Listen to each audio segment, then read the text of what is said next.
네, 안녕하세요. 저는 오늘 마지막 제머린 초보를 벗어나기 위한 필수 스킬이라는 제목으로 부제는 제머린 폼즈와 네이티브 계층 연동이라는 세션을 준비한 MBCase에서 일하고 있는 프로그래머 이규원이라고 합니다. 반갑습니다. 제가 앞에 세션 보다 보니까 많은 분들이 이렇게 계속 슬라이드 사진을 찍으시던데 약간 이제 김영 부장님께서 공개를 해주시겠다고 하셨는데 혹시 뭐 저분이 믿을 만한 분인지 잘 모르니까 지금 여기 요 슬라이드 사진을 찍으시면은 아래 URL 두 개가 있는데 위에 URL이 이제 문서 URL이고요. 그다음에 첫 번째 URL이 문서 URL이고 두 번째 밑에 있는 URL이 이제 데모 코드가 들어있는 GitHub URL이니까요. 요 페이지만 찍으시고 나머지 세션은 그냥 찍지 않으셔도 되겠습니다. 나머지 슬라이드는요.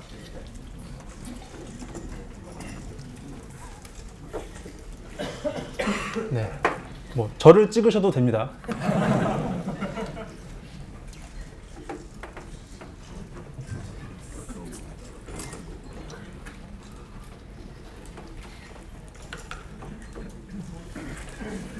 네, 네. 사진 촬영이 거의 마무리된 것 같고요. 네, 그럼 시작하겠습니다. 우선 저희 MBCase라는 서비스는 지금 작년에 런칭됐고요. 구매 제품과 애장품들을 전시하는 개인형 쇼룸 서비스라는 슬로건을 가지고 일하고 있습니다. 제머린 폼즈를 사용해서 개발됐고요. 현재는 iOS만 지원을 하고 있습니다. 저희가 첫 번째로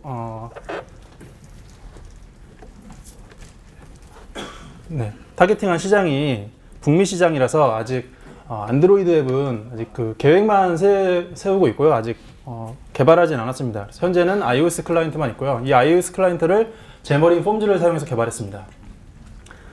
그러니까 개발한 시간하고 이제 운영하고 업데이트한 시간을 생각하면은 한 1년 반 정도, 반 좀 넘게 제머린 폼즈를 가지고 개발했습니다. 첫 번째 URL은 이제 다운로드 받을 수 있는 URL이고요.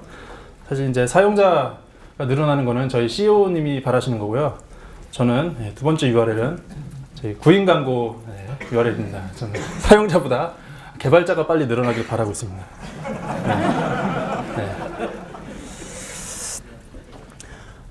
앞에 두 세션에서 많은 좋은 설명을 해주셔가지고 제가 자세히 설명할 필요 없을 것 같은데 제 세션이 제머린 폼즈와 네이티브 계층의 그 작업 코워킹에 대한 문제를 다루기 때문에 이 아키텍처를 잠깐 설명을 드려야 될 것 같아요. 왼쪽에 있는 부분이 이제 제머린 네이티브를 사용한 개발했을 때 아키텍처입니다. 맨 하부에 가장 낮은 영역에 네이티브 각 그 디바이스별 네이티브 API들이 존재하고요.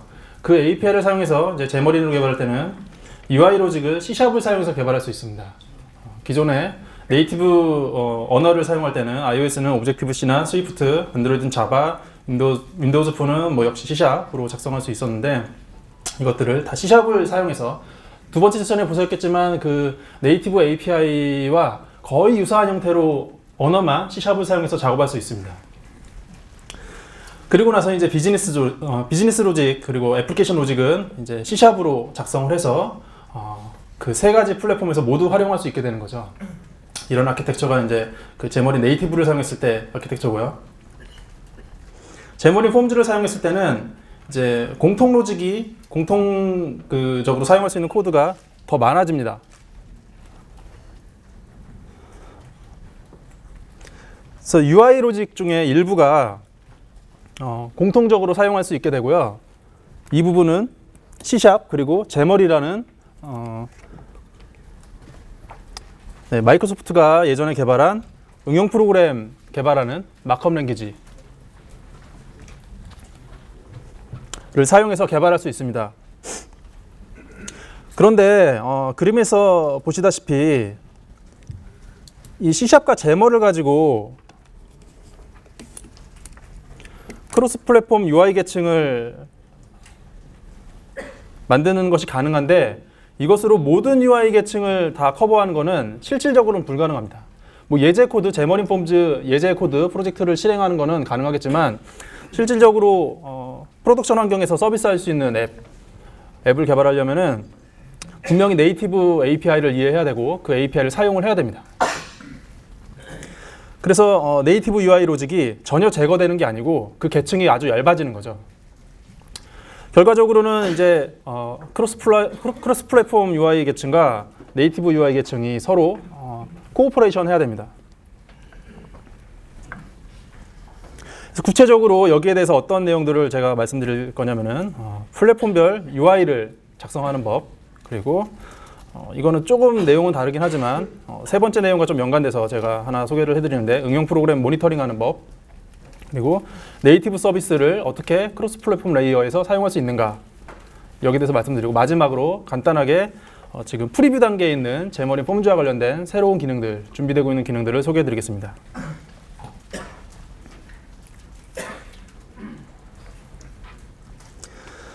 자, 우선 데모에 대해서 잠깐 설명을 드릴게요. 여러분들은 두 번째 세션에 분명히 느끼셨을 겁니다. 데모 귀신은 존재한다는 것을. 네, 그래서 저는 절대로 라이브 코딩을 하지 않습니다. 저는 코드를 다 작성해 왔고요. 단계별로 커밋을 해왔습니다.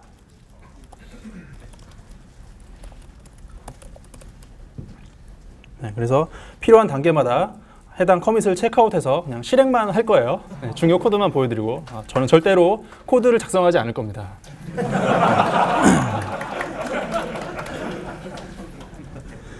네, 우선 완성된 모습의 앱을 한번 실행을 해볼게요. 참고로 말씀드리면은 저는 지금 맥북에서 OS X 위에 패러럴즈라는 도구를 사용해서 윈도우즈를 가상 머신을 사용해서 지금 구동하고 있습니다. 근데 안드로이드를 구동시키려면은 안드로이드 버추얼 디바이스라는 걸 띄워야 되는데 가상 머신 위에 가상 머신이 올라가는 구조가 되는 거죠. 그래서 굉장히 느려요. 제가 지금 돌리면. 그래서 제가 안드로이드를 개발할 때는 패러럴즈 윈도우즈를 부팅하지 않고 네이티브로 그 부트캠프를 사용해서 바로 부팅해서 작업하는데 오늘은 제가 이제 iOS도 같이 보여드리기 때문에 윈도우즈를 가상 머신으로 올렸어요. 그래서 안드로이드가 굉장히 느리거든요. 그래서 대부분의 그 데모는 iOS 에뮬레이터를 사용해서 보여드리겠습니다.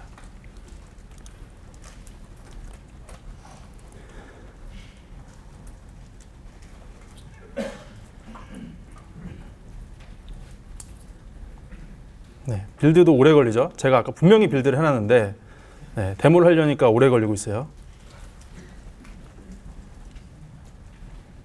네, 빌드 끝났고 앱 이름은 피드 뷰어고요. MBCase 서비스에서 제공하는 데이터 몇 개를 가져와서 간단히 보여주는 앱입니다. 네, 물론 데모 앱이니까 자 보십시오. 그림이 잘 안 나오고 있습니다. 원래 제대로 나왔거든요. 네. 다시 껐다가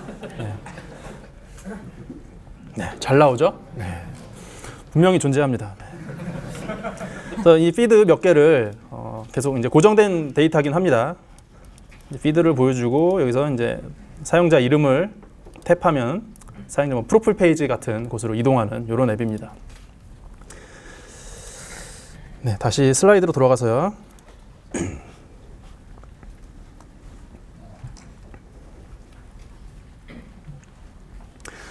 플랫폼별로 UI를 특화시키는 방법 중에 이제 첫 번째 아주 간단한 건데요. 아까 이제 제머린 폼즈가 잠깐 소개되긴 했는데 구체적으로 어떤 식으로 개발이 되는지 코드가 보이지 않는 것 같아서 코드를 한번 보겠습니다. 이런 식으로 제머리라는 언어를 사용해서 XML의 일종입니다. Extensible Application Markup Language고요. 제머리라는 언어를 사용해서 XML의 일종이죠. UI를 구성을 하고 이 구성된 UI를 네이티브 렌더러가 렌더링하는 뭐 그런 구조가 됩니다. 네, 이때 플랫폼별로 다른 요소를 적용시키고 싶을 때가 있어요. 그럴 때 제머리라는 거는 크로스 플랫폼 레이어이기 때문에 여기서 적용되는 속성들은 대부분 그 모든 대상 플랫폼에 동일하게 적용이 됩니다. 근데 간혹 특정 플랫폼에만 적용하고 싶은 속성이 있을 수 있거든요. 이럴 경우에 사용하는 게 이제 디바이스 클래스의 온 플랫폼 메서드 혹은 온 플랫폼이라는 그 제멀 요소를 사용할 수 있습니다. 데모를 한번 보여드릴게요.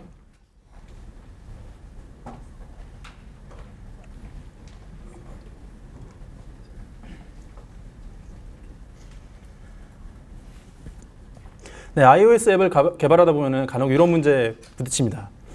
이 컨텐트 레이어가 위에 이 스테이터스 바라는 부분과 겹치게 되는 경우가 있어요. 그래서 이런 경우에 그 상단 그 패딩을 주게 되는데 이 패딩은 그 iOS에서만 필요하지 안드로이드에서는 필요하지 않아요. 그런 경우에 어떻게 적용하냐면은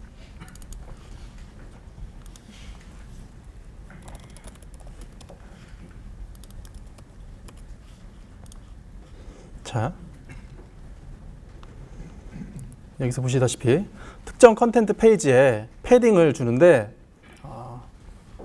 iOS일 때만 위에다가 20포인트 패딩을 줘라 라고 명령을 줄 수 있습니다.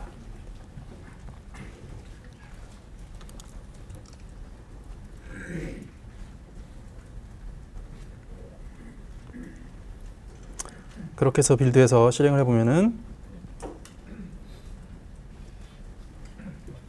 자, 상단에 그 컨텐트 레이어와 스테이터스 바가 이제 겹치지 않게 되죠.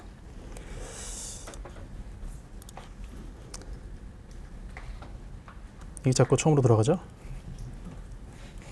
네. 이게 이제 온 플랫폼이라는 기능이고요. 이게 이제 좀 전에 보셨던 예제 같은 기능입니다. 그 다음에 이제 좀 이제 이 정도 수준에서 해결되지 않는 좀 더 네이티브 API를 좀 더 많이 사용해야 될 경우에 그럴 경우에는 아예 그 크로스 플랫폼 레이어에 존재하는 UI 요소를 네이티브 영역에 매핑하는 로직 자체를 완전히 새로 만들 수가 있어요. 기존에 있던 렌더러를 수정할 수도 있고 내가 완전히 새로운 UI를 만들어서 그 UI에 대한 렌더러를 내가 신규로 작성할 수도 있습니다. 데모로 보여드릴 내용은 자, 이 사용자 이름을 탭을 하면은 이제 사용자 프로필 페이지로 이동하게 되는데 이때 밑줄을 줘서 이 텍스트를 탭하면은 뭔가 동작이 일어난다는 것을 뭐 하이퍼링크처럼 보여주고 싶을 때 제머린 폼즈는 정말 네, 좀 당황스럽지만 레이블에 밑줄을 긋을 수 있는 기능이 없습니다. 네, 좀 당황스럽죠? 네. 그래서 이 기능과 그리고 레이블은 기본적으로 그 탭에 대한 이벤트를 받지를 못해요. 그래서 어떻게 처리를 했냐면은 레이블에 제스처 레커그나이저라는 걸 추가를 해서 탭 제스처를 받아가지고 이벤트를 연결해 줬습니다. 근데 이런 류의 레이블을 뭐 자주 사용하고 싶다면은 아예 이 기능 자체를 하나로 묶어서 캡슐화해서 반복적으로 사용하고 싶은 욕구가 될 수 있겠죠. 그럴 경우에 커스텀 컨트롤을 만들고 거기에다 렌더러까지 제공해 주는 예제를 보여드리겠습니다.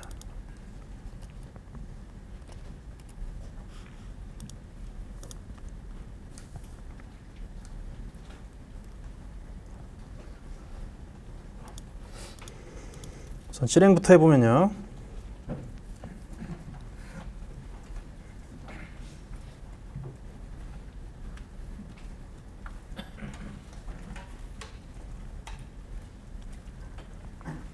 자, 이제 레이블에 밑줄이 생겼죠. 그리고 이제 누르면은 이제 또 똑같이 이동을 하고. 근데 이제 밑줄이 거지는 것, 밑줄이 생기는 것 더하기 거기에 더해 이제 탭드라는 이벤트까지 추가를 했습니다. 구현하는 걸 보여드릴게요. 일단 버튼 레이블이라는 클래스를 만들었어요. 기존의 레이블 클래스를 상속받아서 버튼 레이블이라는 클래스를 만들었고 탭드라는 이벤트를 추가했습니다.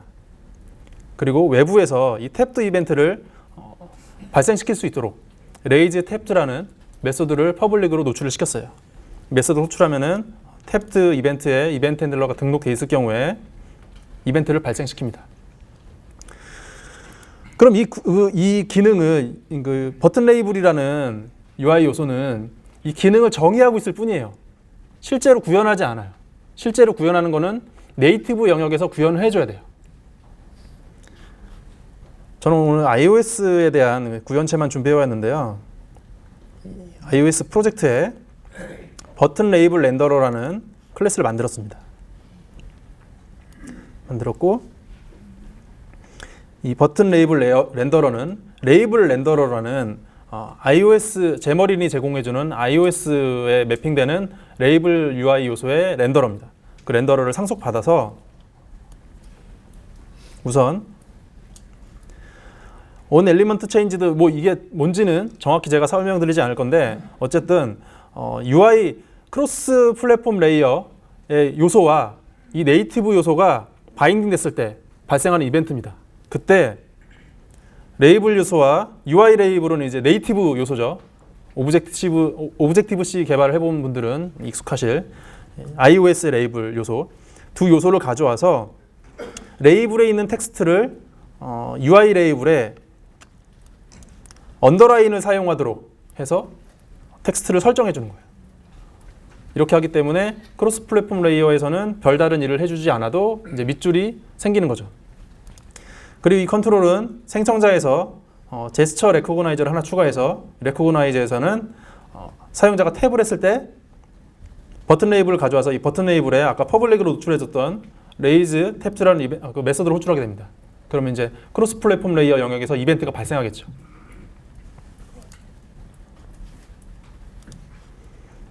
네, 이런 식으로 그 커스텀 컨트롤을 만들고 컨트롤에 대한 렌더러, 네이티브 렌더러를 만들어준 다음에 반복적으로 사용할 수 있게 되는 거죠.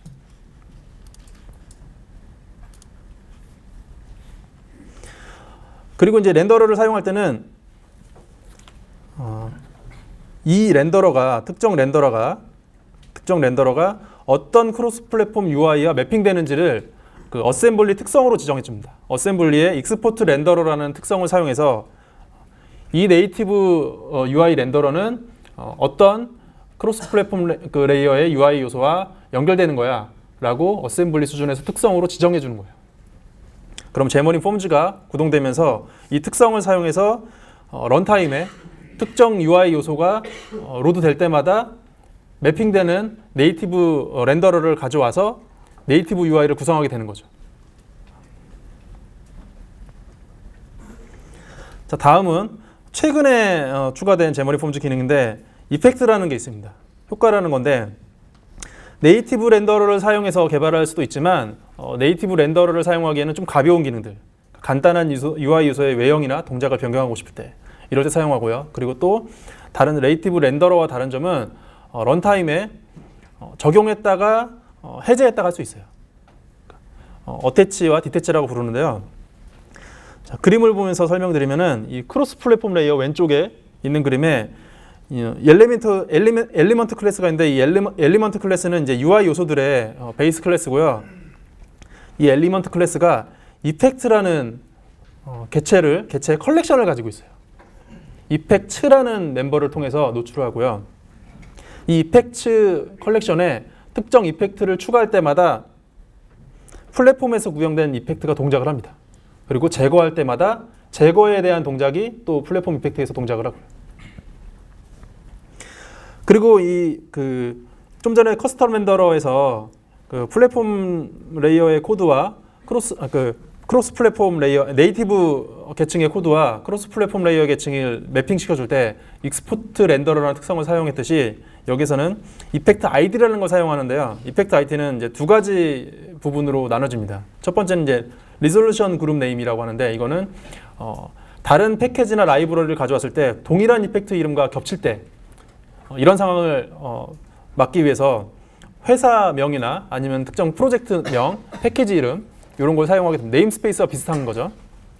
그리고 나서 이제 효과의 이름을 구성됩니다. 그 사이에는 이제 점이 다시 들어가고요. 이 이펙트 아이디를 사용해서 런타임에 크로스 플랫폼 레이어에서 계층에서 이펙트가 추가될 때 이 이펙트에 대한 네이티브 구현을 찾습니다. 자, 여기에 대한 데모를 보여드릴 건데요. 지금 현재 버전의 앱은 고치고 싶은 부분이 하나 있어요. 뭐냐면은 이 피드는 리스트 뷰라는 걸 사용해서 구현되는데 목록을 보여줄 뿐이지 그 요소들을 선택하는 기능을 넣고 싶진 않아요. 근데 이 리스트 뷰라는 녀석은 또 놀랍게도 선택을 해제할 수 있는 기능이 제공되지 않습니다. 기본적으로는. 그래서 요소를 누르면은 선택이 돼버려요. 네. 근데 이 앱에서 이 기능은 필요하지 않거든요. 그래서 이펙트라는 걸 사용해서 이 기능을 제거해 보겠습니다.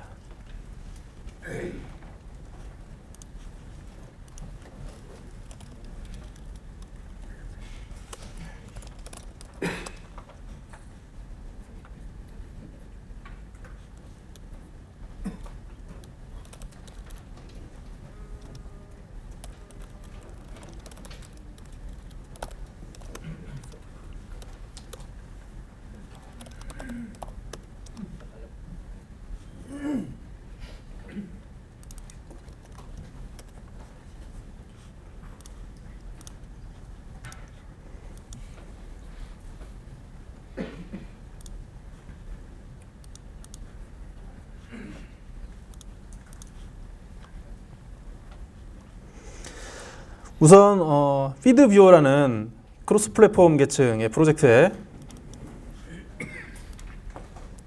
셀렉션 이펙트를 제거하라는 이펙트 하나를 추가를 했습니다. 그리고 그 이펙트에 대한 아이디를 베이스 클래스 생성자에 넘겨주게 되는데요. 보시죠. 이펙트 아이디.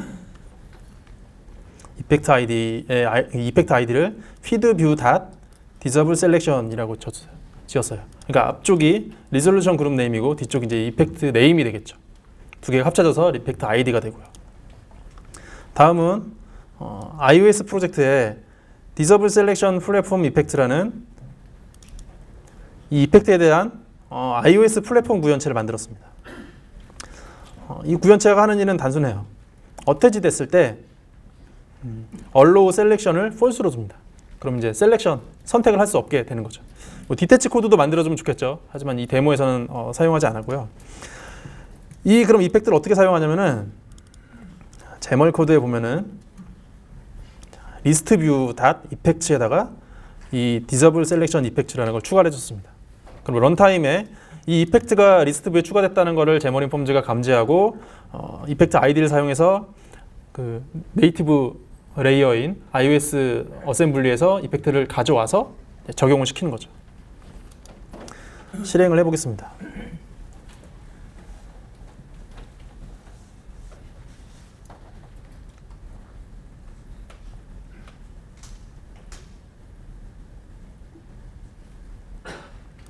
자, 이제 선택 효과가 없어서 그렇습니다. 제가 클릭을 하고 있는데 선택되지 않죠.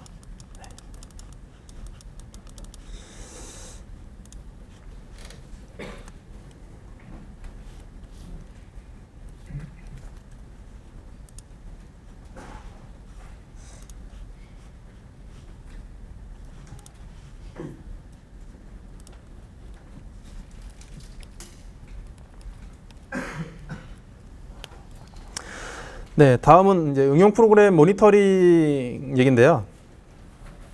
네이티브 앱을 개발하면은 뭐 구글 어널리틱스나 아니면은 뭐 있죠? 최근에 그 구글 I/O에서 공개돼서 굉장히 좀 좋은 반응을 얻고 있는 그 파이어베이스 메이저 업데이트가 공개돼서 굉장히 좋은 반응을 얻고 있죠. 뭐 이런 앱들을 많이 이제 사용을 하는데 그 중에 하나가 이제 하케앱이라는 게 있습니다. 하케앱은 이제 원래는 마이크로소프트와 무관한 회사였는데 모바일 응용 프로그램 데브옵스와 관련된 여러 가지 기능들을 제공해주는 플랫폼이고요. 뭐 베타 배포, 오류 수집, 사용자 데이터 수집, 그다음에 사용자 피드백 이런 기능을 제공하고 있는데 2014년에 마이크로소프트가 인수했습니다. 제머린도 얼마 전에 몇 개월 전에 이제 그 마이크로소프트가 인수를 했죠. 제가 제머린을 한 2년 가까이 사용하다 보니까 물론 장점도 많지만 굉장히 분노했던 일이 많습니다. 그렇죠. 네. 사랑하는 와이프와 결혼을 해서 살아도 싸우는데 제머린이라고 항상 저를 만족시켜줄 수는 없겠죠. 제머린을 굉장히 마음에 들지 않는 기능 중에 하나가 제머린 인사이트였어요. 제머린 라이센스가 아까 비싸다고 첫 번째 그 세션 때 얘기를 해주셨는데 비쌌었다고. 심지어 제머린은 제머린 인사이트에 대한 사용 비용을 별도로 또 받았습니다. 심지어는 비쌌어요. 근데 기능은 안정성이 굉장히 떨어졌습니다. 네. 그래서 대인배 마이크로소프트가 하케앱으로 통합 중입니다. 지금 아직 완벽히 이루어지진 않았고요. 지금 통합이 진행 중이고 수개월 후에는 통합이 될 거라고 얘기가 되고 있습니다. 예고가 돼 있습니다. 네, 자세한 내용은 여기 이제 URL에 들어가셔서 보시면 될 것 같고요. 이 하케앱이 가지고 있는 여러 가지 기능 중에 하나가 이제 설치만 하면은 기본적으로 그 크래시 로그를 남겨줍니다. 지금 진행 상황상 이 예제를 보여드리긴 좀 힘들 것 같고요. 제가 그 작성해서 발생시킨 크래시 로그 기록된 로그만 한번 보고 넘어가겠습니다. 중요한 게 하나 있는데요. iOS 프로젝트에 하케앱을 설치하는 방법은 아까 이제 두 번째 세션에서 설명해 주셨던 컴포넌트 스토어에 가서 컴포넌트 설치하면 돼요. 근데 중요한 문제가 하나 있는데 이 컴포넌트를 설치하는 과정에 자동으로 해주지 않는 일 하나가 iOS 빌드일 경우에 그 컴파일에 필요한 몇 가지 옵션들을 지정을 해줘야 돼요. 근데 이게 안타깝게도 컴포넌트 스토어에 있는 페이지에는 나와 있지가 않아요. 그냥 설치하고 빌드하면 그냥 에러만 납니다. 많이 심약한 분들은 위험할 수 있어요. 그래서 반드시 그 M터치라는 그 제 머리 이제 빌드하는 도구인데요. 이 도구의 인수로 요 내용을 적어줘야 되고요. 요 내용은 그 제머린 프로젝트의 그 프로젝트 속성에 들어가시면은 찾을 수 있습니다. 요거랑 비슷하게 생긴 어디셔널 옵션즈라는 내용을 찾을 수 있고요. 여기다가 저 내용을 추가해 주시면 됩니다. 네, 요 하키 앱을 사용해서 이제 제가 크래시를 몇 개 내봤는데 크래시 로그는 이런 식으로 기록이 됩니다. 이 오류가 어저께 제가 발생시켰던 거고, 이거는 이제 오늘 발생시켰던 건데 눌러보면요.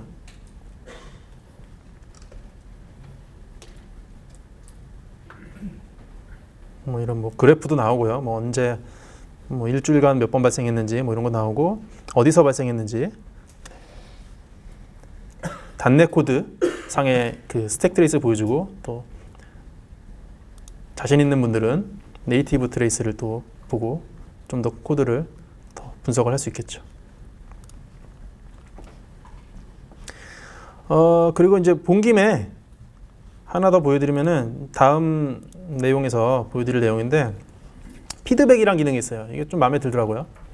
앱 자체에 굉장히 간단한 코드를 심음으로써 사용자로부터 피드백을 받을 수 있는 기능이 있어요.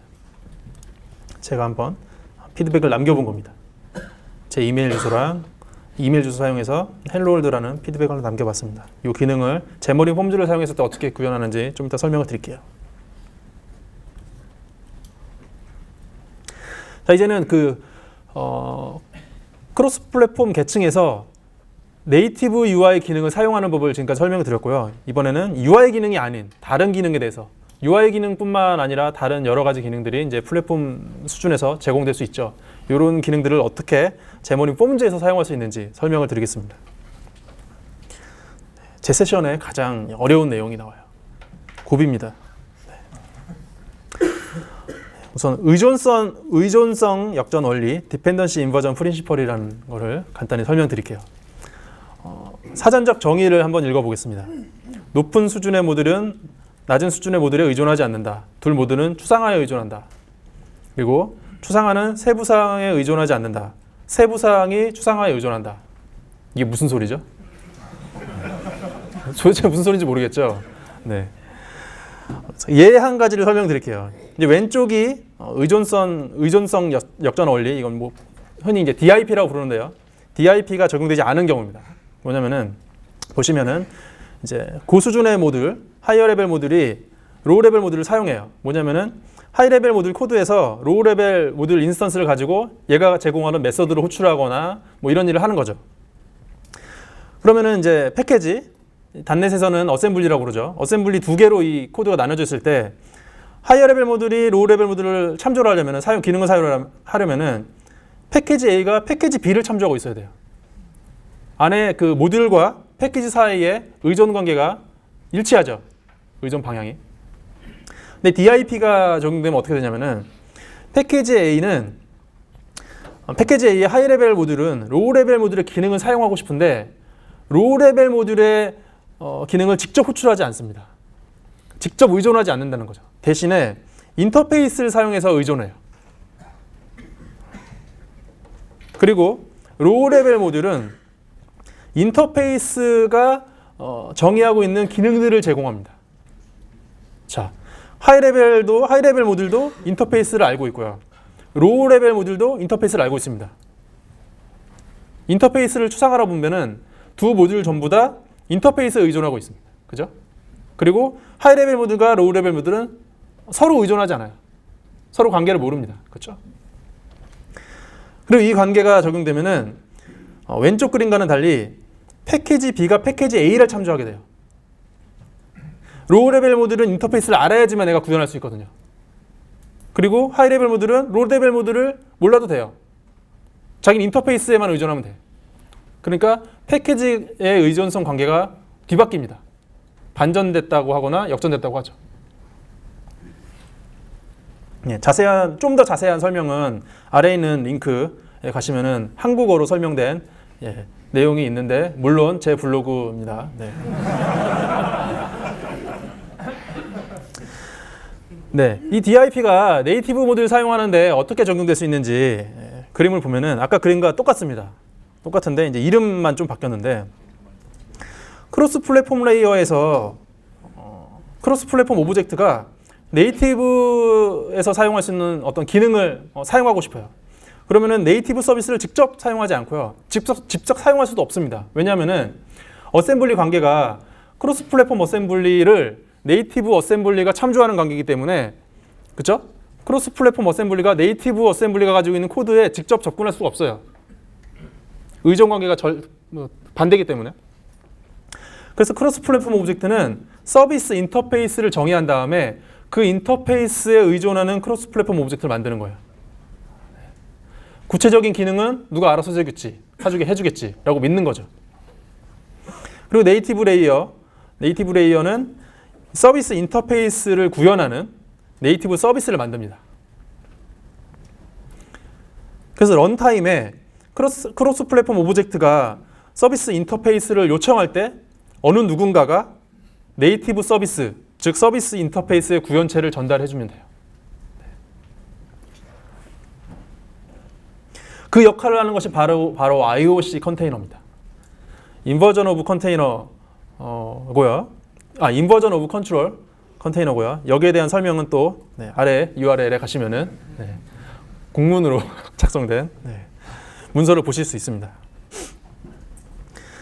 자, 하이레벨 모듈이 이제 인터페이스를 요청하면은 인터페이스를 누가 구현하는지 하이레벨 모듈은 몰라요. 대신에 IOC 컨테이너에 로우레벨 모듈을 등록해서 IOC 컨테이너가 인터페이스 필요해? 이거는 이 인터페이스는 로우레벨 모듈이 구현하고 있어. 이거 갖다 써. 라고 보여주는 거죠. 그때 보여줄 때는 로우레벨 모듈의 형식이나 이런 것들은 숨겨지고요. 인터페이스만 공개가 됩니다. 하이레벨 모듈은 구체적으로 누가 어떻게 구현되는지 알 필요가 없어요.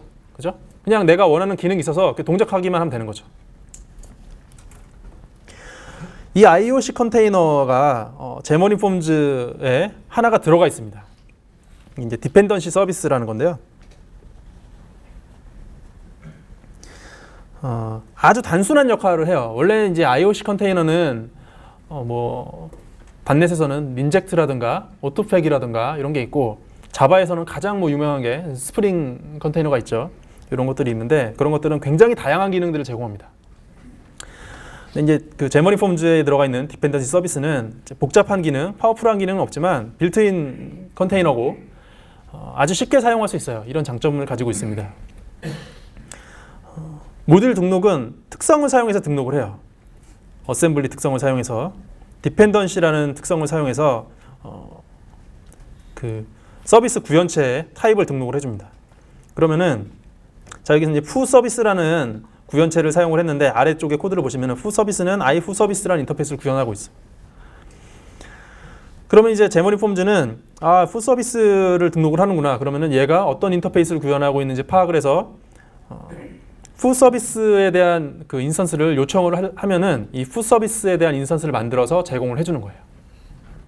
세 번째, 이제 디펜던시 서비스 클래스를 통해 서비스를 제공. 요 밑에 보면은 디펜던시 서비스 .get 제네릭 매기의 변수로 iFoo 서비스를 전달해주면은 제머니 폼즈가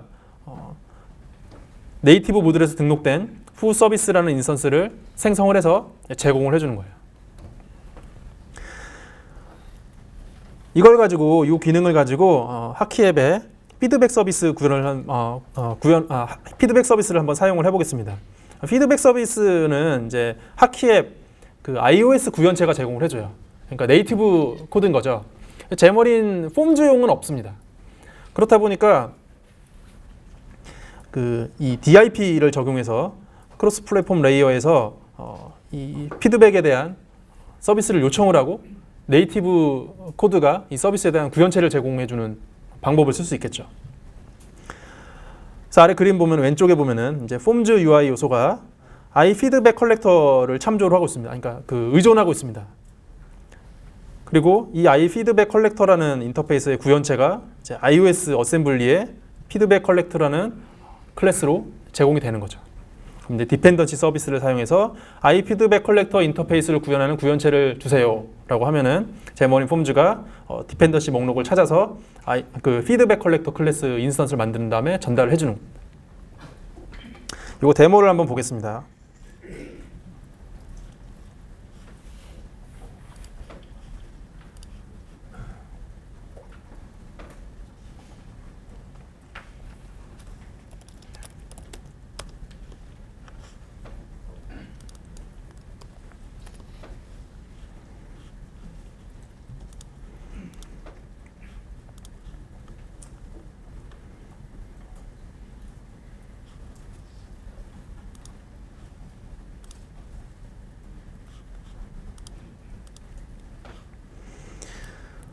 데모 보기 전에 코드를 먼저 잠깐 보면요. 실행해 보기 전에 제가 어떤 코드를 추가를 했냐면은 사용자 페이지로 이동되는 코드에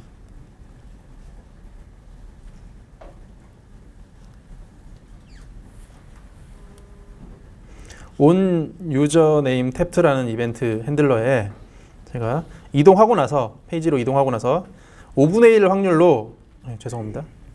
5분의 1 확률로 피드 컬렉터에 show 피드백 뷰라는 메서드를 호출하게 해놨어요. 피드백 컬렉터는 어디 정의되어 있냐면은 이렇게 쓰기 가능한 속성으로 정의를 해놨습니다. 인터페이스고요. 그리고 이 메인 페이지 클래스는 크로스 플랫폼 개체이기 때문에 피드백 컬렉터의 구현체가 뭔지 모르겠죠.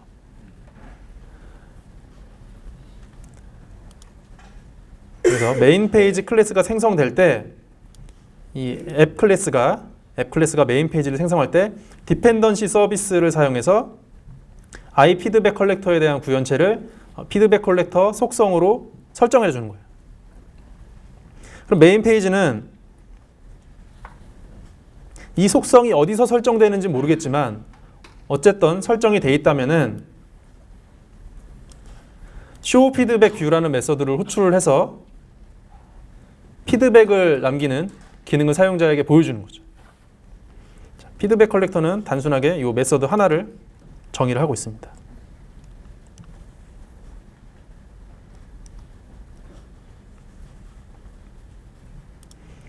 참고로 말씀드리면은 요런 방식, 속성을 사용해서 서비스를 설정하는 방식을 디펜던시 인젝션 중에서 세터 인젝션 혹은 프로퍼티 인젝션이라고 합니다. 뭐 자세한 거는 오늘 이제 주제는 아니니까요. 넘어가고요. 네, 그러니까 사용자 페이지로 이동하는 행위를 몇 번 하다 보면은 피드백 UI가 뜨겠죠. 그리고 피드백 컬렉터에 대한 구현체를 보면은 이 하키앱 네임스페이스에 있는 이런 기능들을 사용해서 피드백을 수집하는 뷰를 사용자에게 보여주게 됩니다. 실행을 한번 해볼게요.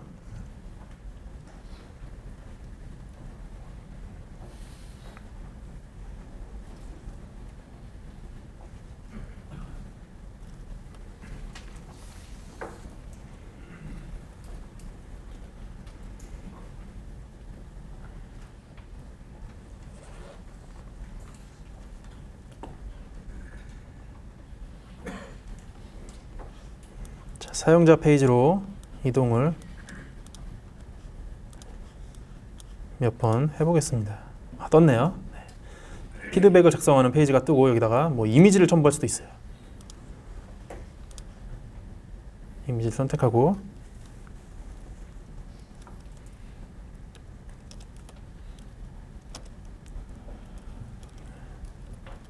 그냥 대충 헬로 월드 샌드 하면은 샌드가 됐을 겁니다. 네, 됐는지는 이게 바로바로 적용될 때도 있고 조금 시간이 걸릴 때도 있더라고요. 이미지가 첨부돼서 좀 오래 걸릴 수도 있습니다. 아직 안 왔네요. 네, 뭐 언젠가 오겠죠. 오더라고요. 기다리면.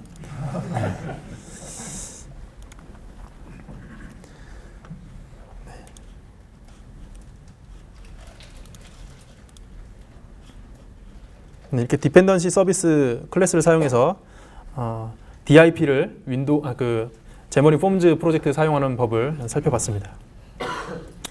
벌써 시간이 6분 정도 남았는데 마무리로는 지금 제머린 폼즈와 관련된 준비되고 있는 아직 그 정식으로 릴리즈되지는 않은 기능들을 한번 살펴보겠습니다. 제가 페이지를 다 띄워놨는데요. 첫 번째는 이제 제머린 인스펙터라는 기능인데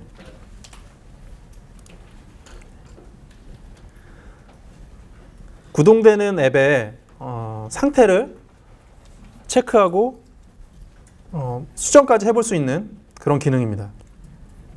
이 그림을 보시면은 WPF를 해보신 분들은 이런 기능들을 이미 사용해 보셨을 거예요. 예전부터 제공되는 기능이니까. 근데 이게 제머린 폼즈에 제공되는 날이 내가 눈 감기 전에 올 수 있을까라고 생각을 했는데 MS가 인수라니까 꿈은 이루어지고 있습니다. 지금. 저도 아직 직접 해보진 않았어요. 문서만 읽어봤는데 자, 보시면 알겠지만 왼쪽에 이제 앱이 구동되고 있고 오른쪽에 구동되고 있는 앱에 들어있는 특정 요소를 선택해서 그 요소의 런타임 상태를 살펴볼 수 있습니다. 그러니까 UI 레이아웃이 뭐 내 맘대로 되지 않는다던가 아니면 어떤 뭐 색상이라든가 이런 것이 내가 의도한 것과 일치하지 않을 때 런타임에 도대체 무엇 때문에 내가 기대한 것과 다르게 동작하는지 한번 살펴볼 수 있겠죠.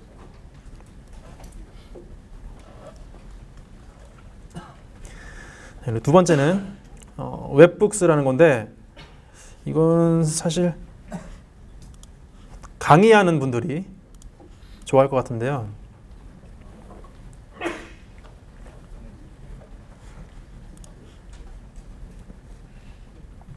제머린의 이제 특정 기능에 대해서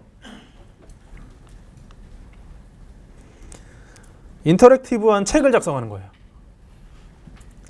그러니까 코드와 설명이 들어가고 코드가 직접 실행될 수 있고요. 그리고 몇 가지 문제 같은 걸 내서 코드를 수정해서 실행해보고 이런 기능들이 제공됩니다.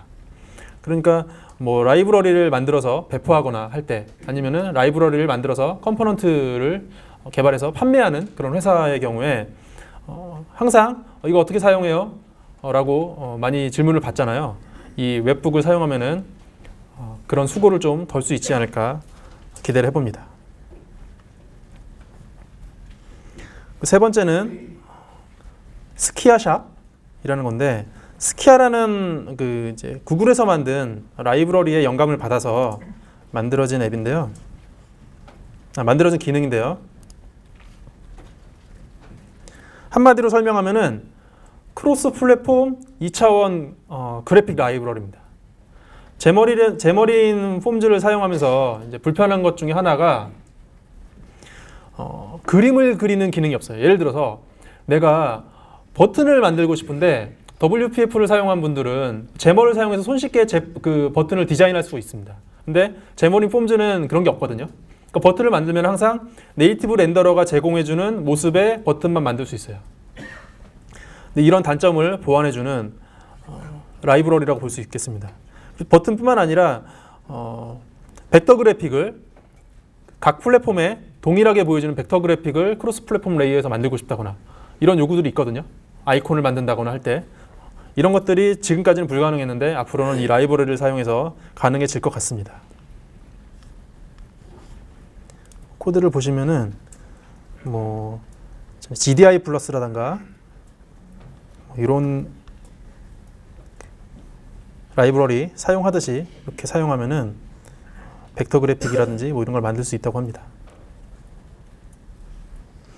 그리고 마지막은 이제 iOS 시뮬레이터 for 윈도우즈인데요. 좀 전에 이제 계속 제가 데모를 할 때 저는 이제 맥에서 이제 가상 머신 패러럴즈를 사용해서 윈도우즈를 쓰고 있는데 iOS 시뮬레이터는 윈도우즈용이 현재까지는 없습니다. 그래서 항상 비주얼 스튜디오에서 작업하고 물론 이제 맥에서 그 제머린 스튜디오로 작업할 수도 있지만 우리는 또 비주얼 스튜디오의 노예 아닙니까? 네. 비주얼 스튜디오를 써야죠. 네. 제머린 스튜디오 쓰면은 이게 내가 ID를 쓰고 있는 건지 메모장을 쓰고 있는 건지 이런 생각이 들죠. 그러니까 그 비주얼 스튜디오는 윈도우즈에서만 돌아가니까 윈도우즈에서 이제 코딩을 하고 실행을 시키면 항상 그 OS X 화면으로 이동해서 이제 확인을 하는데 그런 수고가 좀 줄어들 것 같습니다. 그래서 윈도우즈에서도 이렇게 iOS 시뮬레이터가 이제 구동이 될 것 같아요. 이런 식으로.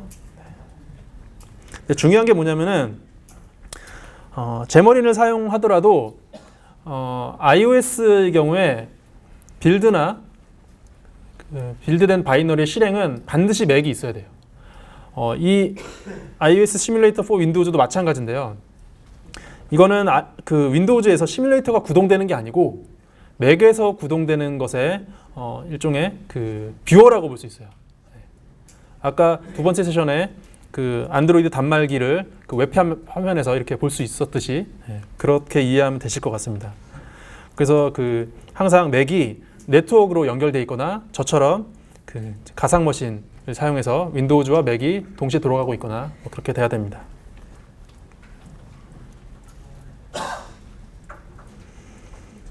네, 시간이 정말 나이스하게 딱 9시 50분이네요. 지금까지 제가 준비한 내용들이고요. 들어주셔서 감사합니다.